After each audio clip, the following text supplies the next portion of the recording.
Dans un programme précédent, nous avons lu les textes du Coran qui parlent d'une apostasie au sein du christianisme, que les chrétiens ne suivent pas leur révélation, qu'ils ont ajouté des choses, qu'ils ont enlevé des choses, qu'ils ont changé l'interprétation du texte. Et nous avons aussi lu certains textes de la Bible qui parlent aussi de l'apostasie à venir dans le christianisme. Alors, si ça c'est vrai, de quoi s'agit-il? Et la question qu'on doit se poser, c'est comment cela peut-il se produire? Comment une religion basée sur la paix, sur l'amour, sur la réconciliation, la paix entre les hommes et Dieu, entre les hommes, la paix en soi, a pu devenir une religion apostate? Bien sûr que c'est là que les musulmans nous disent que c'est pour ça que Dieu a envoyé le Coran pour rectifier ces changements-là. Or, nous avons vu la dernière fois que c'est seulement une part des chrétiens qui a fait cela. Donc, nous allons devoir parler des chrétiens apostats et des autres chrétiens. Mais commençons d'abord par ce qui s'est passé dans le christianisme pour en arriver là où on peut parler d'une apostasie. 300 ans après Jésus-Christ, exactement en 303, l'empereur Dioclétien, l'empereur romain, a commencé une vague de persécution la pire qu'on puisse imaginer. Il a détruit les églises, il a confisqué tous les biens des chrétiens et il a brûlé tous les écrits sacrés. La loi interdisait désormais aux chrétiens de vivre ouvertement leur foi. Mais bientôt les choses ont changé. D'abord Galerius, le fils adoptif de Dioclétien, qui est devenu son successeur, qui lui aussi était un ennemi acharné du christianisme, a constaté à un certain moment que toutes les mesures contre les chrétiens ne servaient à rien. Au contraire, plus les chrétiens étaient persécutés, plus leur religion grandissait. Donc, il a changé d'avis et en 313, il a promulgué un édit, l'édit de tolérance de Nicomédie, qui accordait aux chrétiens les droits suivants. Premièrement, le libre choix de suivre leur religion.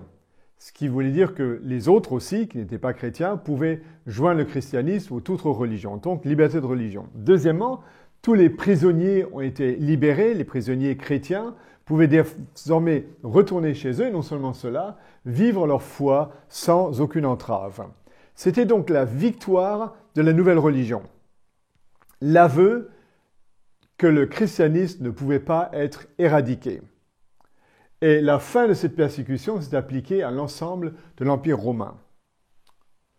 2 ans plus tard, c'est Constantin le Grand, tel qu'on l'appelle, qui monte sur le trône.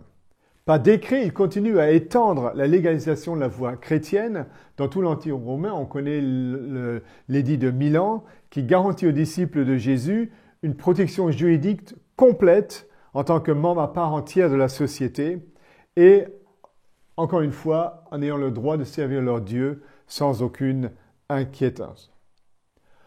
Le problème, c'est que Constantin, en faisant cela, a continué, lui, à être un peu chrétien et un peu païen. On trouve beaucoup d'exemples, comme la mosaïque qu'il a construite dans la nécropole de l'église Saint-Pierre à Rome, où on trouve une mosaïque de Jésus qui regroupe tous les éléments qu'on trouve dans d'autres mosaïques qui sont appliquées à Apollos, le dieu du soleil, le dieu romain païen. Donc, Constantin fait un mélange. L'exemple le plus frappant et qui reste le plus éloquent dans le christianisme, c'est que Constantin était un adorateur du soleil, qu'on appelait Sol Invictus, donc le soleil qu'on ne peut pas vaincre. Et c'est pour ça que Constantin a changé le samedi, qui était le jour du repos de la Bible, autant dans l'Ancien que dans le Nouveau Testament, dans le dimanche, le Dies Solis, donc le jour du soleil, Sunday en anglais, pour que les chrétiens puissent adorer le soleil, même sans vraiment le savoir. Mais non seulement ça, lorsque Constantin a donné la liberté de religion totale, les gens ont commencé à construire de grandes églises, donc des cathédrales, des basiliques, tout ça. Donc au centre des villages, il y avait des grandes églises. Les gens, waouh, il faut qu'on devienne chrétien, c'est la meilleure religion. Alors qu'est-ce qu'ils ont fait? Eh bien, ils sont tous devenus chrétiens. Or, les gens ne connaissaient rien du christianisme. Il faut savoir qu'à l'époque, il n'y avait pratiquement pas de Bible. Et s'il y avait des Bibles, elles étaient écrites en latin ou en hébreu, en grec, tout ça. Donc les gens n'avaient pas vraiment accès au texte. On se demande même ce que les prêtres enseignaient le dimanche dans l'église. Ils ne savaient rien, surtout dans les petits villages.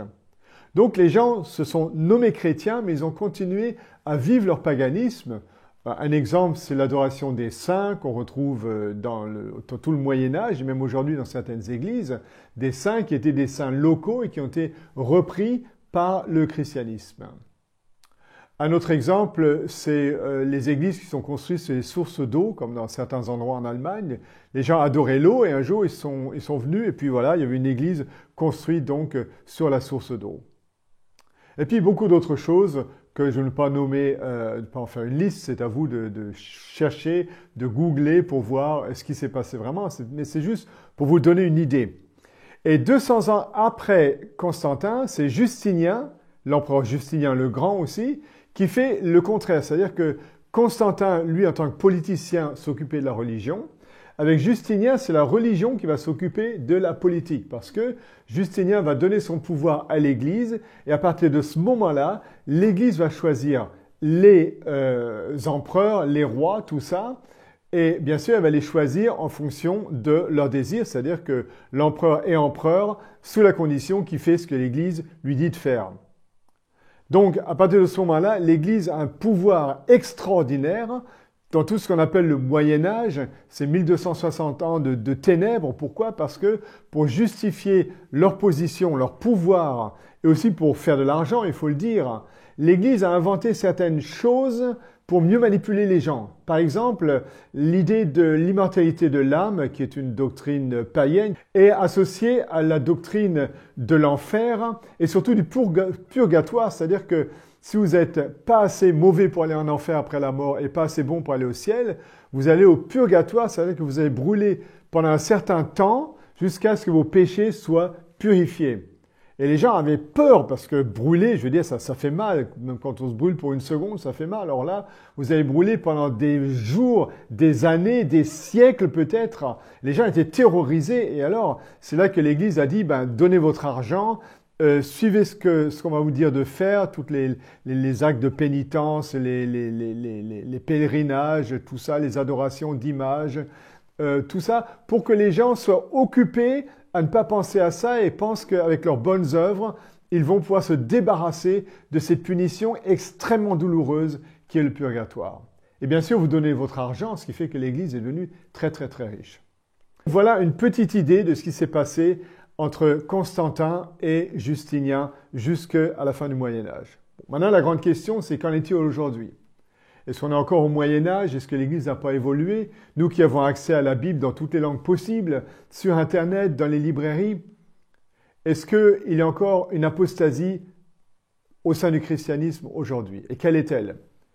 Eh bien, nous allons parler de ça la prochaine fois, en montrant aussi une autre chose très importante, c'est que le Coran, comme la Bible, comme la réalité historique, nous dit que dans tous les siècles où il y a eu cette apostasie, il y a aussi des chrétiens, beaucoup de chrétiens, qui sont restés fidèles aux enseignements de la Bible. Donc, abonnez-vous pour avoir accès à la prochaine édition. Et si vous avez des questions, n'hésitez pas à les poser. Je suis à votre service. Merci beaucoup.